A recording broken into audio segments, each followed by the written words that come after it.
아멘. 고마우신 하나님, 거룩한 주일 저희들을 주님 존전에 불러주셨습니다. 말씀으로 오늘 우리를 새롭게 하여 주시고 말씀의 능력을 덧입혀 주셔서 한 주간도 말씀 붙잡고 살아가게 하여 주옵소서. 오늘도 우리를 만나 주시고 오늘도 우리를 위로해 주시고 오늘도 우리의 사연을 들어주시는 주님 앞에 우리의 인생의 모든 무거운 짐을 내려놓고 만나게 하여 주옵소서. 예수님 이름으로 기도 올리옵나이다. 아멘. 오늘 우리가 읽은 말씀은 요한복음 4장 1절부터 시작이 되어집니다. 사실 예수님은 지금 사마리아를 간 것이 목적이 아니었고 유다에서 갈릴리로 지금 가시는 목적을 세워놓으셨습니다. 성경 4장 3절에 보면 유대를 떠나서 다시 갈릴리로 가실세라고 되어져 있습니다. 그러니까 예수님은 지금 유대에서 북쪽 갈릴리로 지금 가시려고 했던 것입니다. 그런데 4절에 보면 또 이렇게 표현되고 있어요. 사마리아를 통과하여야 하겠는지라 라고 되어 있습니다. 북쪽 갈릴리를 지금 가시려고 하는데 예수님이 길을 어디를 선택하느냐. 예수님 당시에 유대에서 갈릴리로 가는 길은 세 가지 길이 있었습니다. 해변가를 지나서 가는 길이 있고 베레아를 통과해서 가는 길이 있고 중간지대인 사마리아를 통과해서 가는 길이 있었습니다. 그런데 사람들이 주로 사마리아를 통과해서 가게 되는데 왜냐하면 사마리아를 통과해서 가게 되면 전체 여행에 3일 정도를 단축할 수 있기 때문에 그렇습니다. 시간이 있고 여유가 있으면 다른 쪽으로 가겠지만 시간을 단축할 수 있어서 3일이란 시간을 빨리 갈 수 있어서 보통은 유대에서 갈릴리로 갈 땐 사마리아 지역을 통과해서 가는 거였습니다. 예수님도 갈릴리로 가시는 목적을 세워놓았고 그 갈릴리로 가려고 할 때에 어떤 길을 선택할까 할 때 사마리아를 통과해서 가자라는 생각을 하고 지금 사마리아를 통과해서 북쪽 갈릴리로 가시려고 했던 겁니다. 그런데 이제 그 노중에 이제 가시다가 정오 12시쯤이 되었습니다. 많이 지치고 시장하셔서 예수님은 마침 사마리아 지역에 있는 수가라는 동네에 들어가시게 되었고 그 동네에 있는 우물 곁에 앉아 쉬고 계셨습니다.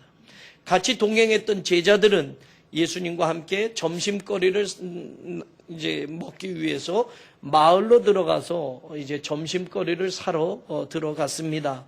그리고 예수님은 혼자 이제 그 우물 곁에 앉아 있고 우리가 아는 대로 바로 이 사마리아 수가라는 동네에서 지금 물을 길러 온 여인을 만나게 됩니다. 오늘 이 여인을 만나면서 예수님이 이 여인과 대화를 나누게 되는데 이 대화의 내용이 세 가지로 나누어지고 있습니다. 여러분 잠깐 보세요. 4장 7절을 보시면 4장 7절을 보면 예수님이 처음 만난 이 여자에게 물 좀 달라고 이야기를 하시는 말씀이 나옵니다. 그러면서 물 좀 달라고 하면서 이 여인과 물 이야기를 계속하셔요. 보세요. 4장 7절에 물이라고 나오고 9절에도 보면 나에게 물을 달라 하나이까 여인이 묻게 되고 10절에 보면 네가 물 좀 달라 하는 이가 누군 줄 알았다면 오히려 네가 구했을 것이다. 그리고 그가 생수를 주었을 것이다. 11절에 보면 운물은 깊은데 그릇도 없으면서 어떻게 그 물을 당신이 줄 수 있겠습니까? 라고 이야기하고 13절에도 보면 이 물을 마시는 자마다 다시 목마르려니와 14절 내가 주는 물을 마시는 자는 영원히 목마르지 아니하리니 내가 주는 물은 영생하도록 솟아나는 샘물이 되리라. 그리고 15절에 보니까 그 여자가 그런 물을 나에게 주십시오 라고 말합니다.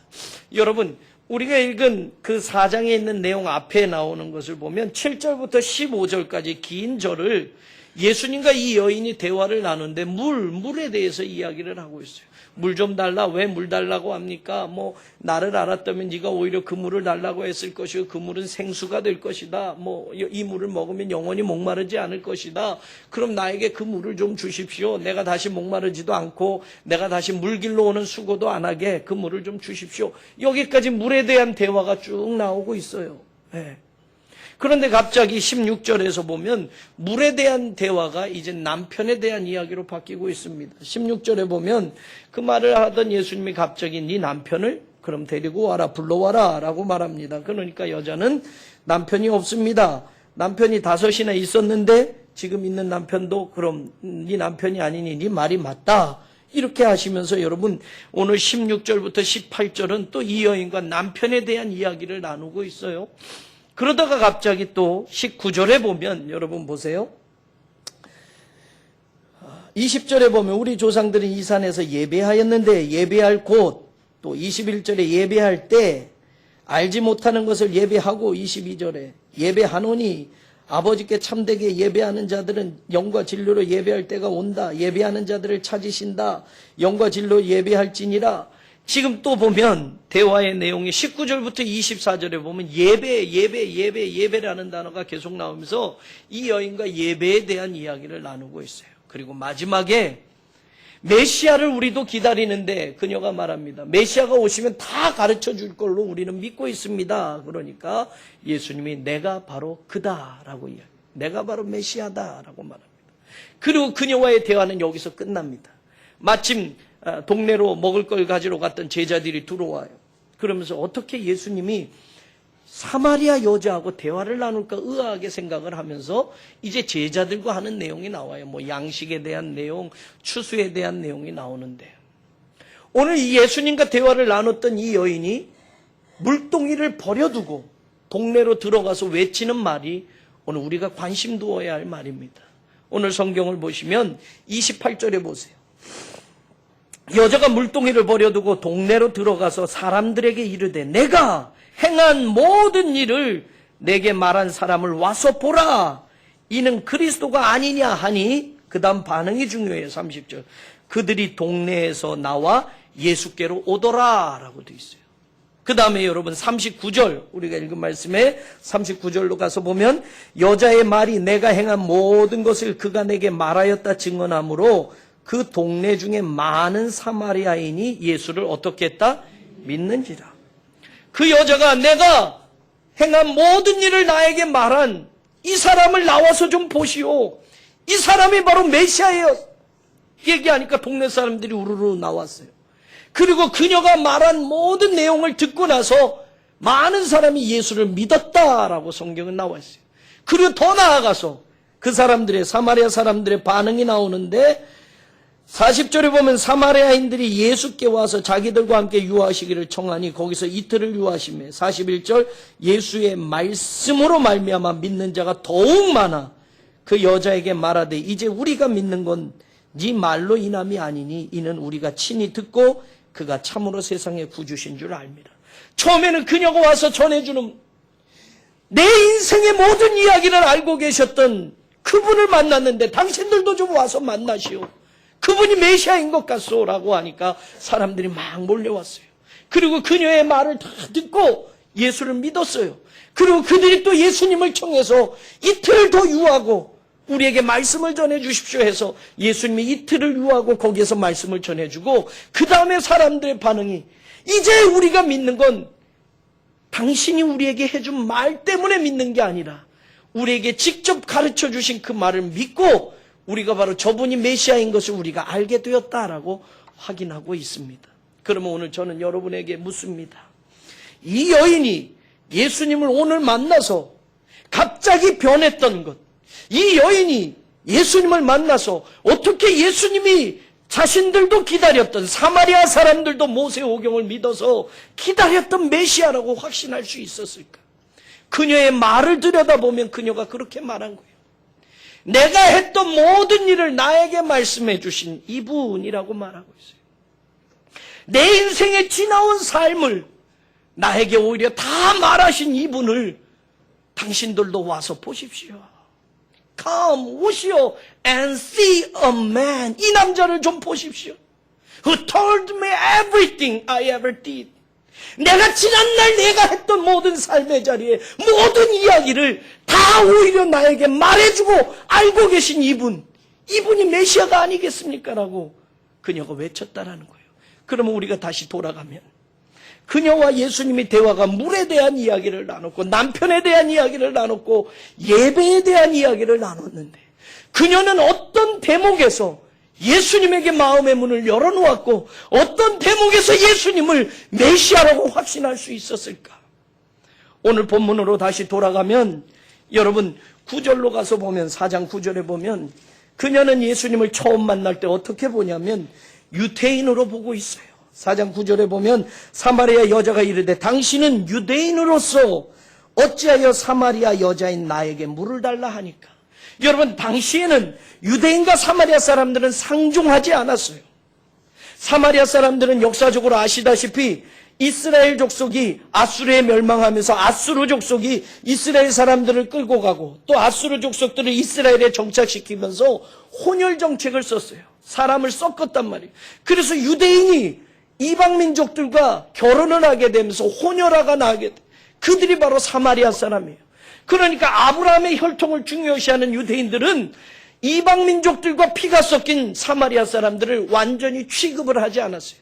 그들과 곁에 있어도 부정을 탄다고 이야기했고 그들이 앉은 자리에도 앉지 않았고 더군다나 그들과 말도 하지 않았어요. 그런데 그랬던 유대인과 사마리아인이라는 그 관계 속에서 오늘 이 여자는 예수님을 그렇게 처음 만나는 거예요. 당신 유대인인데 어떻게 나한테 말을 거냐는 얘기예요. 유대인이면서 어떻게 사마리아인 나에게 당신 말할 수 있느냐? 그 당시 모든 남자, 모든 유대인들은 사마리아 사람과 대화를 하지 않는데 더군다나 여자와 남자는 대화를 하지 않았어요. 그런데 그런 관습을 깨고 자기에게 말을 걸어오는 예수님을 의아한 듯이 다시 반문하는 거예요. 당신 유대인인데 어떻게 나에게 말을 거냐라는 거지요.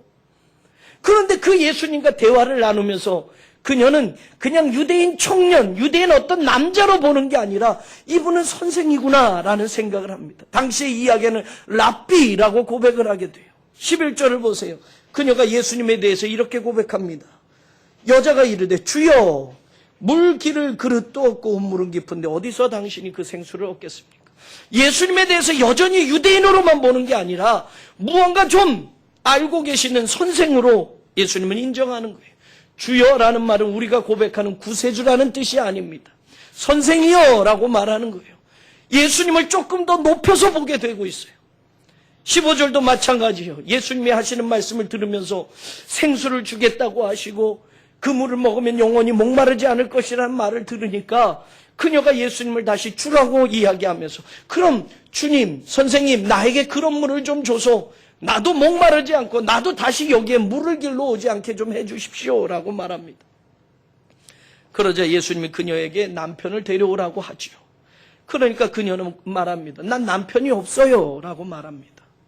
그러자 예수님이 하시는 말씀이 그 다음에 중요한 말이에요. 예수님이 뭐라고 이야기하시냐면 17절에 보면 네가 남편이 없다 하는 말이 옳도다 라고 말합니다. 우리는 전통적인 해석과 시각에서는 그녀가 거짓말을 한 것이고 그녀는 분명히 남편도 있었고 그렇게 살아왔는데 지금 예수님에게 거짓말을 한다라고 보고 있는데 지금 예수님이 하시는 이 말씀을 그대로 그 시각으로 본다면 예수님도 거짓말하는 거예요. 너 거짓말하지 않아 라고 하는 게 아니라 네 말이 옳다라고 말해요. 숨김없는 말이다. 공동번역에는 이렇게 번역하고 있어요. 네 진짜로 말했다라는, 네 말 믿겠다라는 거예요. 그러면서 하시는 말씀이 뭐냐면 18절에 너에게 남편 5이 있었고 과거형이에요 여러분. 너 남편이 5이나 있었다. 여러분 남편이 있었다라는 예수님의 이 말을 들여다보면 그녀는 합법적인 남자와 여자의 관계, 결혼이라는 관계 속에서 남편들이 5명이나 있었다라는 이야기예요. 그러나 지금 너하고 살고 있는 그 남편은 네 남편이 아니니 네 말이 참되도다. 예수님은 그녀를 비꼬거나 그녀를 거꾸로 이야기하는 것이 아니라 그녀의 말을 그대로 받아들이고 있어요. 그 말이 끝나자 그녀는 자기 인생의 숨은 이야기, 자기 인생의 아픈 이야기를 이미 알고 계시는 예수님을 보고 그녀는 선지자입니다 라고 고백을 합니다. 하나님의 말씀을 전하는 선지자가 아니라면 자기 인생의 깊은 것까지 이렇게 알 수가 없다라는 거예요. 그래서 예수님을 당신은 내가 보니 선지자가 분명합니다 라고 고백하고 있어요. 그러면서 그녀는 우리가 사마리아인으로 참 힘들게 살았고 유대인들은 예루살렘에서만 예배드린다고 하는데 우리는 지금 여기 그리심산 우리 여기서도 예배를 드리는데 메시아가 오시면 우리에게 모든 것을 알려주실 것을 믿고 우리도 기다리고 있습니다라는 말을 예수님과 나눕니다. 그리고 예수님은 바로 내가 메시아다라는 말을 그녀에게 전해주었고, 그녀는 확신을 가지고 동네로 들어갑니다. 그러면서 내가 만난 예수님을 전하는데, 내가 만난 예수님에 대한 이야기가 생수를 주시는 분이라고 말하지 않아요. 예배에 대해서 나에게 확실하게 가르쳐 주신 분이라고 말하지 않아요. 내 인생에 지나온 모든 것들을 다 이야기해 주신 그분이 내가 만난 메시아다라고 고백하고 있어요. 그러고 본다면 오늘 그녀는 예수님과 어떤 대화에서 마음의 문을 열었느냐? 남편에 대한 이야기, 자기 인생의 과거의 이야기를 하면서 예수님이 나를 위로해 주시고 예수님이 나의 인생을 알고 계시는 것에 마음의 문을 열고 예수님이 바로 메시아이라는 걸 그녀가 고백하게 되었다라는 사실입니다. 그러면 여러분, 저는 오늘 이 대목을 여러분과 같이 생각해 보려고 합니다. 여러분들 나와서 내 인생의 지난 날들, 내가 살아왔던 그 모든 것들을 나에게 말씀하신 이분을 만나보십시오라고 하는 그녀의 고백을 우리가 어떻게 들을 수 있겠느냐라는 거예요. 전통적인 시각과 전통적인 해석은 이 여인이 부정한 여인이라고 생각을 합니다.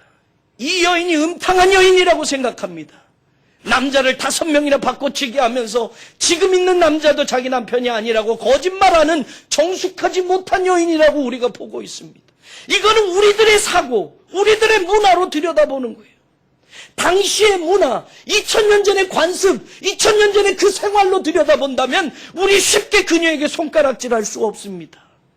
왜냐? 예수님도 말씀하셨어요. 남편이 5이나 있었고 라고 말하면 당시의 정상적인 결혼이라는 제도를 통해서 그녀는 남편들을 만났는데 5명의 남편을 만났다는 건 여러분 어떻게 해석합니까? 남편들에게 끊임없이 버려진 여인의 한이 이 속에 담겨져 있으면 우리는 다시 한번 들여다볼 수 있다는 거예요. 요즘 세상도 마찬가지예요, 여러분. 어떤 여자가 자기 의지대로 자기가 능동적으로 남자들을 5이나 바꾸면서 이혼해가면서 6번째 남자를 만나고 살 수 있겠어요? 엘리자베스 테일러 말고는.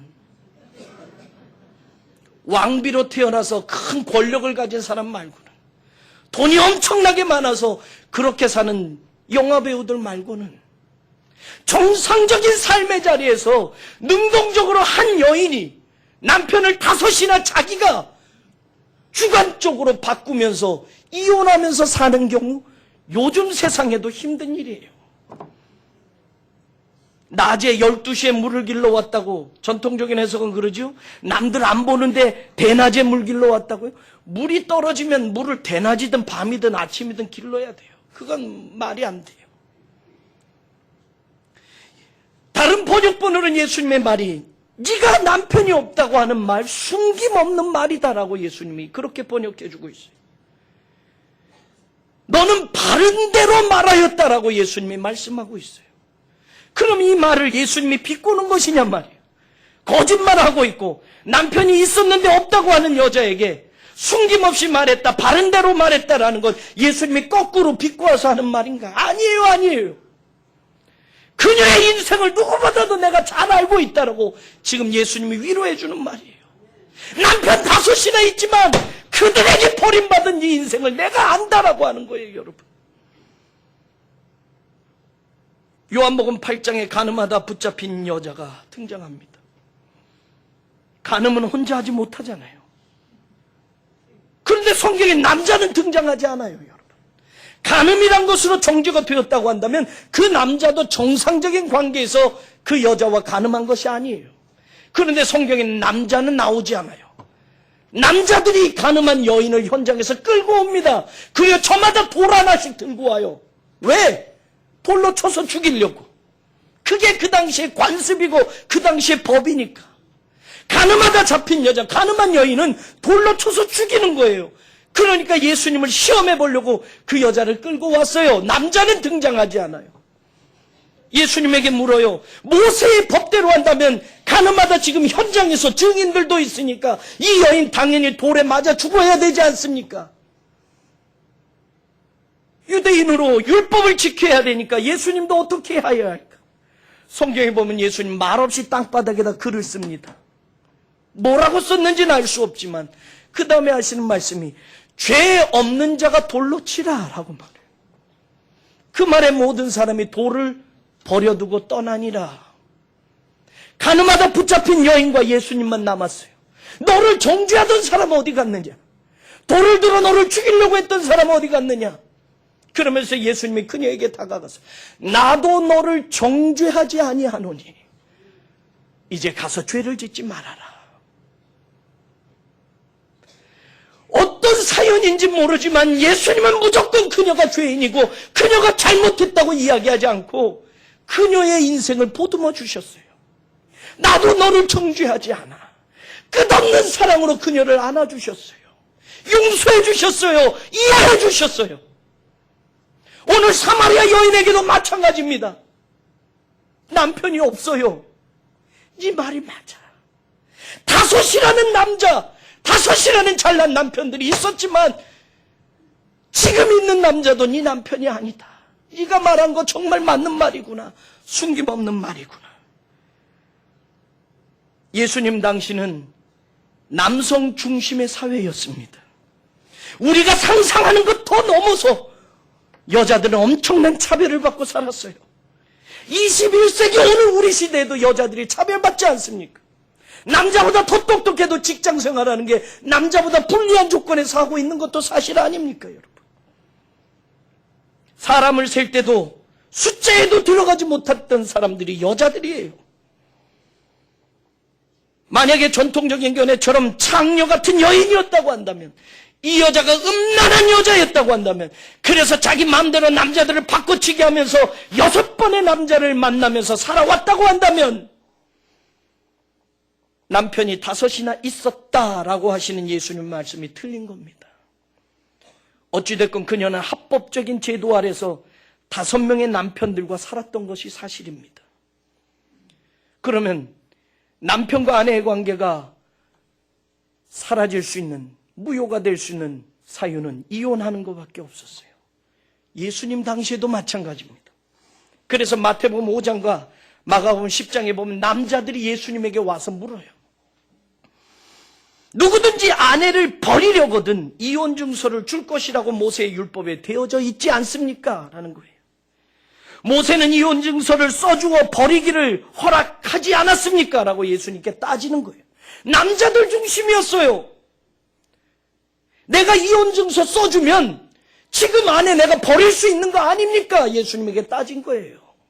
모세도 그렇게 이혼 증서를 써주면 아내를 버릴 수 있다고 했는데 우리가 그 법대로 따라가는 게 무엇이 잘못입니까? 라고 예수님에게 따지는 거예요.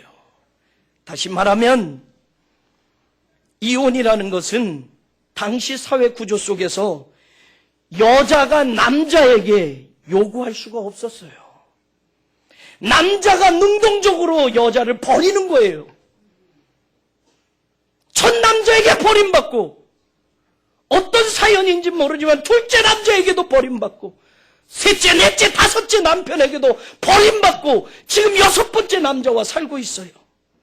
만약 이 여자가 정숙하지 못한 여자로, 우리가 그렇게 보는 그 시각으로 이 여자를 들여다본다면 남편 아닌 다른 남자들과 부적절한 관계를 맺어서 이혼을 당하기 전에 그녀는 이미 돌에 맞아 죽어야만 해요. 만약 또 다른 해석으로 이 여자는 창녀 같은 여자였다라고 한다면 이 여자는 마을에 공식적으로 살 수도 없어요. 쫓겨나요. 창녀가 메시아를 만났다고 아무리 떠들어도 동네 사람들 누구도 그녀의 말에 귀 기울이지 않아요. 그런데 내가 지나온 인생, 내 한 맺힌 인생, 동네 사람들은 누구보다도 잘 알아요. 그녀가 어떻게 살았고 어떤 남자를 만났고 어떤 남자들에게 버림받았는지 동네 사람들은 그 인생을 다 알아요. 그러니까 내 인생을 누구보다도 다 잘 알고 계시고 나에게 말해주신 이 사람이야말로 메시아가 아니겠느냐.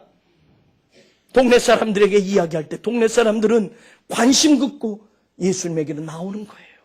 어떻게 그녀의 인생을, 그녀의 아픈 인생을 알 수가 있을까?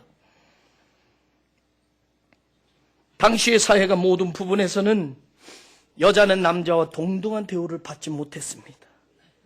그 문화와 그 사회를 우리가 다시 한번 기억해 본다면 오늘 본문을 우리는 다시 한번 기억해 봐요. 사마리아 사람들도 모세 오경 율법을 그대로 따랐습니다. 모세의 율법을 그대로 지켰던 사람이에요. 그러면 율법대로도 들여다본다면 신명기 24장에 보면 남자는 이혼할 권리가 있지만 여자는 없었습니다. 이혼도 요구하지도 못했어요. 물론 예외는 가끔 있었지만. 레위기 12장에도 보면 여자가 아이를 낳으면, 남자를 낳으면 일주일만 부정한 것이고 여자를 낳으면 2주간 부정한 것으로 취급됐어요. 그래서 금치에도 못 가는 거예요. 여자를 낳으면 2주일 동안 부정한 여자라고 취급을 받아서 그 여자는 정상적인 종교적인 행사도 다른 사람도 만날 수가 없는 거예요. 아들을 낳으면 일주일이고 딸을 낳으면 2주일.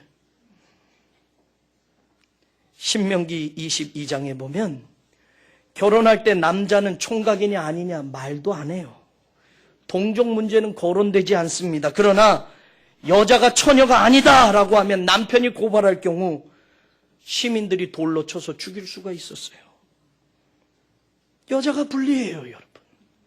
민수기에 보면 여자는 도저히 능동적으로 결혼 상대자를 선택할 수 없었음을 확인할 수 있습니다. 예수님 당시에도 이혼은 남자가 마음대로 했던 겁니다. 율법적으로 이런 것 말고 그 당시의 문화를 연구한 학자의 연구에 의하면 그 당시에 남자들이 보통 이혼했던 사유들, 여자에게 전혀 죄책감 없이 이것 때문에 당신 내가 이혼해 라고 들었던 관습적으로 이혼한 사유들을 들여다보면 이렇습니다. 여자가 음식에 양념을 조심 없이 쳤다고 생각하면 이혼할 수 있어요.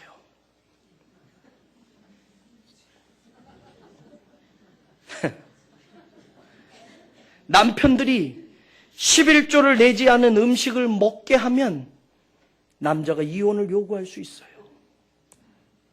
머리가 좀 헝클어진 채로 빗지 않고 바깥으로 나가면 남자가 이혼을 요구할 수 있어요. 집에서 큰 소리로 여자가 떠들면 쉬지 않고 말을 계속하면 남자가 이혼을 요구할 수 있었어요. 더 안타까운 건 자기 아내보다 예쁜 여자를 만났으면 그걸로 이혼을 요구할 수 있어요. 여러분, 이거는 그 당시 문화가, 그 당시 남성들이 이혼 증서를 써주는 이유예요. 여자가 이랬기 때문에 우리 이혼 증서 써주고 이혼합니다. 모세의 율법대로 이혼 증서 써주고 버리면 남자가 죄인이 아닌 거예요, 여러분. 그 당시 문화가, 사회가 그걸 받아들였으니까. 그걸 당하는 여자의 입장에서는 내가 잘못해서 이혼당하는구나라고 생각하는 거예요, 늘. 그 당시 문화가 그렇게 정해놓았으니까. 아이고, 내가 머리를 믿지 않아서 우리 남편이 나를 버렸네, 내가 잘못했네 하는 거예요. 아이고, 양념을 조금만 칠 걸 왜 그때 많이 쳤을까? 아이고, 우리 남편이 나를 그래서 버리셨구나. 누구 하나 그것에 대해서 억울하다고, 사회가 잘못됐다고, 남자들 중심으로 왜 이렇게 사느냐고 누구 하나 항변하지 못하는 시대가 2000년 전 그 시대예요. 5이나 남편이 있었다고 한다면 여러분, 어떤 이혼 사유로 그녀가 버림받았는지 우리는 알 수 없지만 예수님이 알고 계셨다라는 거예요. 네가 남편이 5이나 있었지만 지금 있는 남자도 네 남편이 아니다. 네가 없다고 하는 말이 진짜 맞구나라는 거예요. 사랑해주고 위로해주고 격려해주고 도와주는 것이 아니라 남자 중심의 사회 속에서 자기들 생각대로 자기들 주관대로 쉽게 여자를 버리는 그 당시의 관습이 예수님도 그녀의 인생을 보듬어 주시는 거예요. 생각해 보십시다. 이런 이유로 남자들로부터 불합리한 이혼을 당한 여인이 얼마나 많았겠습니까, 그 시대에. 어쩌면 오늘 본문은 이 여인의 잘못된 남성 중심의 사회, 잘못된 관습의 사회 속에서 철저하게 버림받고 유린당하고 한 맺힌 인생을 살았던 그 많은 여인들 중에 한 사람의 사연일 수도 있어요. 우리는 그런데 그녀를 음탕하게 보고 있어요. 몰라요. 사실 그랬는지는 어쩐지 모르지만 우리가 이 말씀을 다시 한번 생각해 본다면 합법적으로 5 남자와 남편의 관계 속에서 살았다고 한다면, 그녀가 만약 음탕한 짓을 했다고 한다면 5 남자를 만나기 전에 돌에 맞아 죽었어요. 말도 안 되는 이유로 남자들에게 버림받은 한 여인의 한스러운 삶일 수도 있다라는 것. 그러니까 그 이야기를 하는 예수님, 자신의 살아온 인생을 누구보다도 잘 알고 그 말을 하시는 예수님을 만나고 그녀는 자신의 가슴 아픈 인생의 문을 열고 그 예수님을 유대인 청년이 아니라 선생으로가 아니라 선지자로가 아니라 내 인생을 보듬어 주시고 내 남은 인생을 책임져 주실 메시아로 고백하고 기쁨으로 물동이를 버려두고 동네로 달려 들어가 동네 사람들에게 외쳤던 거예요. 와서 이 사람을 보라. 내 인생의 모든 것을 알고 계시 그분을 내가 만났다. 와서 이 사람을 보라. 내가 지난날 모든 인생의 자리에서 아파했고 상처받았던 그 인생을 지금 위로해 주시는 그분을 만났다. 나를 이해해 주시고 내 인생을 보듬어 주시는, 지난날의 고통을 위로해 주시는 그분을 내가 만났다. 갈증나는 인생, 영원히 목마르지 않는 샘물을 약속해 주실 진짜 메시아를 내가 만났다라고 외쳤던 그녀의 이 고백을 우리가 귀담아 들을 수 있기를 원합니다. 오늘도 한스러운 인생을 살고 있는 분은 없습니까? 남에게 말 못할 고통의 자리, 가정의 비밀, 가정의 아픔, 남편과 아내의 관계, 자식의 관계, 그 관계 속에서 주님만 아시지요라고 가슴 치는 분은 없습니까? 갈증난 인생을 영원히 목마르지 않게 하시겠다고 하는 예수님의 음성. 오늘 이 수가성의 여인뿐만이 아니라 오늘 우리들의 인생에도 나를 위로해 주시고 내 인생을 보듬어 주시고 나를 격려해 주시고 나를 힘주시는 그 주님을 우리도 각자 만날 수 있기를 주의 이름으로 축원합니다. 한 맺힌 사연, 아무도 이해해 주지 않았던 그 사연을 오늘 예수님이 들어주십니다. 그리고 그 예수님을 나의 구세주로 고백합니다. 사랑하는 여러분, 오늘 우리도 인생을 살면서 믿어왔던 것들이 얼마나 많습니까? 돈을 믿어왔어요.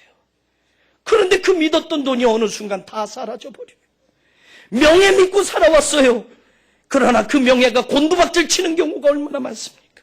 자존심, 학벌, 외모, 건강, 세상이 내가 의지하고 살려고 했던 그 수많은 것들, 어느 순간 물거품처럼 사라지는 그 갈증난 인생, 우리도 경험하며 살고 있지 않습니까?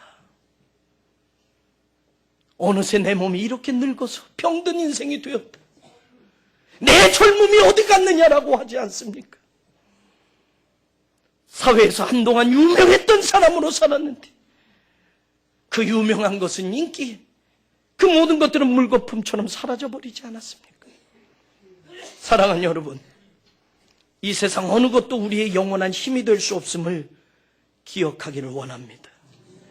또다시 목마름을 주고 또다시 갈증난 인생을 살 수밖에 없는 세상 것들을 믿고 의지하지 마시고 내가 주는 물을 먹는 자는 영원히 목마르지 아니하리니 내가 주는 물은 그 속에서 영생하도록 솟아나는 샘물이 되리라라고 하시는 주님 앞에 나오셔서 우리의 인생의 문을 활짝 열고 주님을 만나시기를 원합니다.